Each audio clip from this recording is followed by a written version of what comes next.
Hello everyone, welcome back to my Game of Thrones Season 9 fanfiction. We are on episode 10, the finale, which I have called A Dream of Spring. Now, before we get into this, I first want to apologize for not posting the finale for a couple of days, but again, it was due to some, private issues. Nevertheless, we are here, the finale of my Season 9. It will take around 68 minutes, which is maybe not as long as some of you had expected, because the previous two episodes were very long, especially episode 9, which was 93 minutes, which is an incredible long episode. This finale is just 68 minutes, which is actually just a normal finale length. Not that I think there's anything wrong with that. Of course, this is the resolution episode. Last episode was just complete doom. King's Landing has been completely destroyed. Basically, as I also said in previous episodes, the city is dead. Officially, Daenerys is dead. All of the dragons, including Drogon, are dead. Among the casualties were also Theon, Edric, Brienne, and Bronn, I think.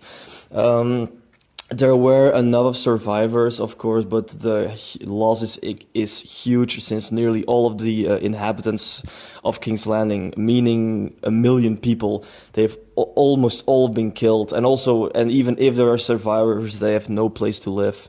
So things actually can't get any worse up until now. So I suggest we just jump right into the finale of my Season 9, A Dream of Spring.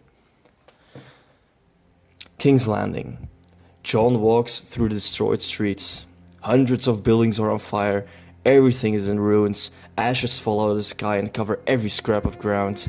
The streets are filled with corpses and dead dragons. The few civilians who have survived are crying and screaming. Jon goes to the camp that is also nearly completely destroyed. He finds Tyrion, and together they try to help the wounded. Gendry watches the city from the Red Keep. He also sees how the entire Iron Fleet is burning in Blackwater Bay. Thankfully, a large group of people from the nearby towns arrive to help, and we see how all of the survivors are being helped out of the city. Jaime comes out riding on a horse with a carrier. In the carrier lies Brienne's body that he wants to protect. Later, everyone arrives back at Jon's camp. Jon, Tyrion, Gendry, Jaime, and some other commanders sit in the main tent. They go over the countless losses. Theon and his fleet have been destroyed, as well as several other houses. Tyrion tries to put their minds on rebuilding the city and the Empire, but no one follows him, as everyone is still in shock and grieving. Sometime later, Jaime buries Brienne on a hilltop somewhere and speaks a few heartfelt words. He takes her sword, Oathkeeper, and promises that he will yield it in her memory. Jon walks alongside the city when he is visited by a wounded Nymeria. Jon pets her for a bit, as Nymeria also grieves over the loss of her wolves. Jon has a moment for himself and thinks as he sees how all the citizens leave for the nearby towns, probably never intending to return. He arrives back at the camp and informs some soldiers to send ravens to every corner of Westeros. To the Reach, Dorne, the North, the Vale, the Riverlands, the Westerlands, and the Crownlands. Tyrion asks Jon what he's up to which Jon replies that he's going to break the wheel. Jon visits the capital a final time on his own. He digs a grave on a hilltop overlooking Blackwater Bay. Next to him lies a person wrapped around in pieces of cloth, presumably Daenerys. He buries her on his own. He says some words in which he expresses his love for her, and he will always remember her for what she truly was, and not in what she turned into. As the ravens are sent, Jon goes to the Red Keep. He enters the destroyed throne room and slowly walks to the Iron Throne, which is also partially destroyed. He contemplates about sitting on it, but eventually turns his back to it and walks away. He goes to the balcony overlooking the city, and as he watches all the ravens depart, some sun finally manages to shine through the clouds of ashes. Several weeks later, officials from every corner of Westeros arrive at the camp of Jon. They are met by Tyrion and taken to the main tent where Jon, Jaime, Gendry and some other commanders are.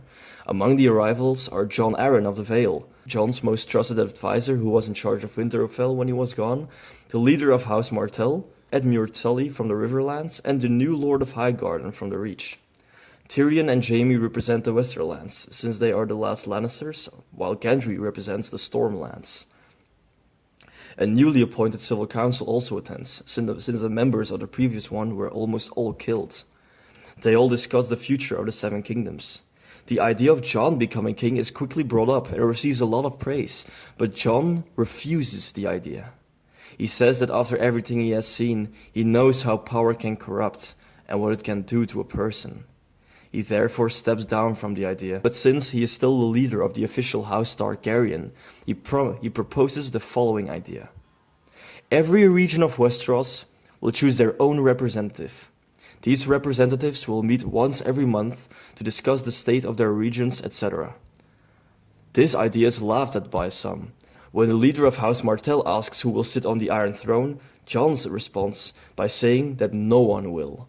This causes some furious and confused reactions, but Tyrion intervenes and tries to persuade everyone into believing in the idea of a world that is not ruled by one person who supposedly acts for the people, but one that is ruled completely for the people.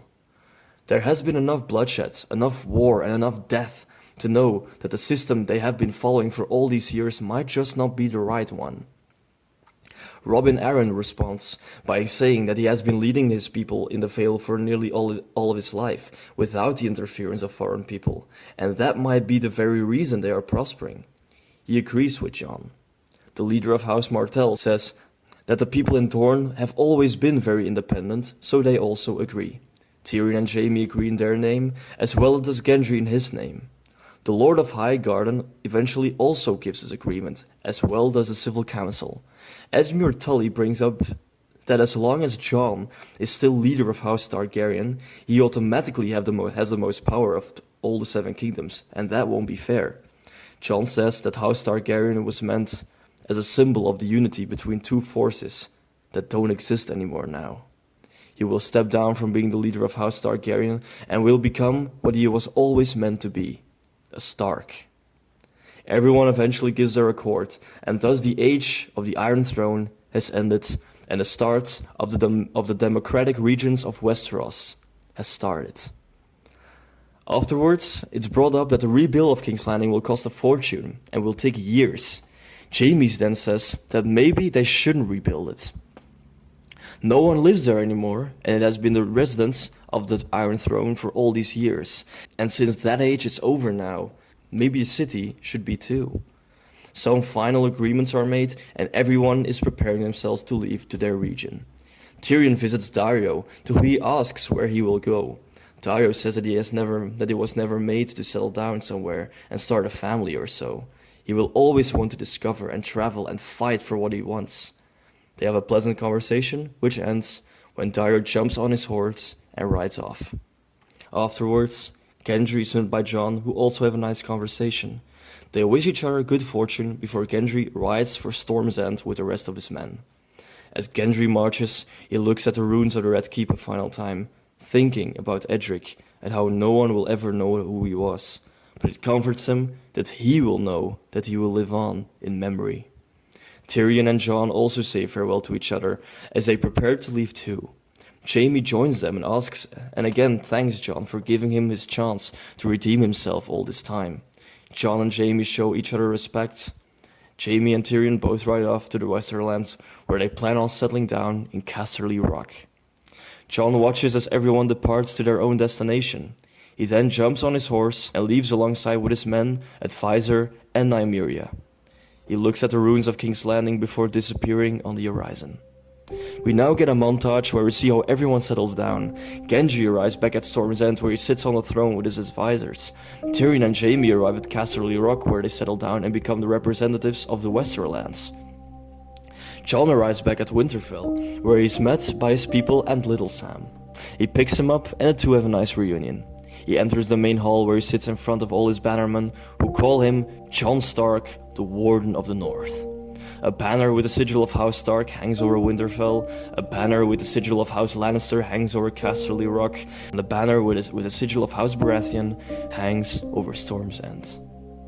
Years later, we see how a man and his two sons walk across the country. Suddenly, they stop as they see a huge overgrown city in the distance. the father takes his sons to the destroyed city that has been fully taken over by nature. As they enter and walk down the streets, the father tells them about how the city used to be the most powerful place in the world, where the great kings ruled and sat on a huge iron throne. The sons are both in awe as they walk through the empty streets. When one son asks the father what happened to the city, the father responds by saying that no one knows. The father takes them to a hilltop to enjoy the view, where one son notices a grave. The father takes them away, however, and they all leave. On the grave, we see the engraved sigil of House Targaryen as the sun goes down in the background.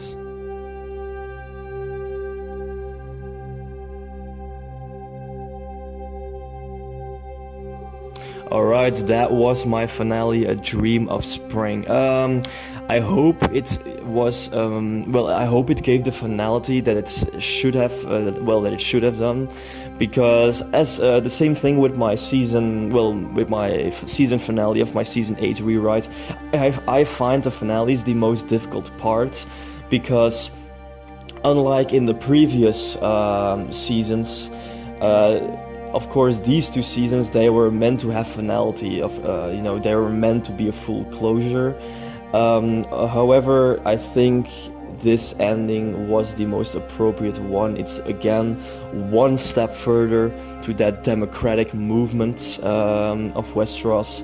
Now, because in previous season, at the end of season 8, it was determined that House Targaryen will be the ruler. And there will still be a monarch, but now with interference of the civil council, with the interference of several people chosen by the people who can, say their own things. Now this has been taken a step further, pretty much discarding the monarch of the Seven Kingdoms and saying that every region, such as the North, the Westerlands, the Crown Lands, and etc., they will all have their own representatives who act for the people, and they will pretty much, come together once a month and discuss how everything goes, making it much more divided and not ruled by one king or queen. I thought that was a nice logical step, in the direction of a more democratic movement. That being said, this episode was very character driven. There was no action, there was no fight or whatever. This was very just pure for the characters. Everyone's tormented. Jon is of course very tormented, as well as Jaime.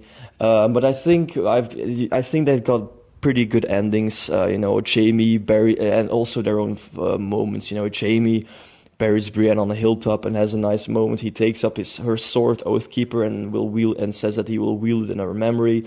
Jaime and Tyrion go back to Casterly Rock as two brothers. They have a nice moment. They all have nice farewells. Gendry goes back to Storm's End, where he will where he will be the ruler of his region. Jon goes back to the North, where he's officially named Jon Stark, because the existence of House Targaryen is pretty much, there's no reason for it to exist anymore, since the entire Targaryen bloodline, except for Jon, who isn't even fully Targaryen, the entire bloodline has just disappeared right now because of the death of Daenerys. That being said, Jon buries Daenerys on a hilltop somewhere, again, also having this nice, sweet, emotional moment where he does express his love, and that he will always remember her for what she used to be and not for what she turned into. And then again, they all just go on their own ways, and this really is the dawn of a completely new era for Westeros, and for Westeros, of course. That being said, the ending was something that I thought was really appropriate, because actually two time jumps occur in this episode. There's one time jump right after Jon comes up with his plan for the Seven Kingdoms. Then a few weeks pass, but right after we have our montage where everyone settles down, everyone goes to their own region. Actually, there's a time jump of several years where we see this father and his two sons walking around in the countryside, and suddenly the sons actually spot the remainings of King's Landing in the distance. And King's Landing is still this huge city, but it has essentially turned into a sort of Valyria, a next Valyria, completely overgrown by nature, ruins everywhere, completely silent, completely dead. And this is like this big ending scene where we really get the feeling like, yeah, this is something from the past. This is something that has been left behind.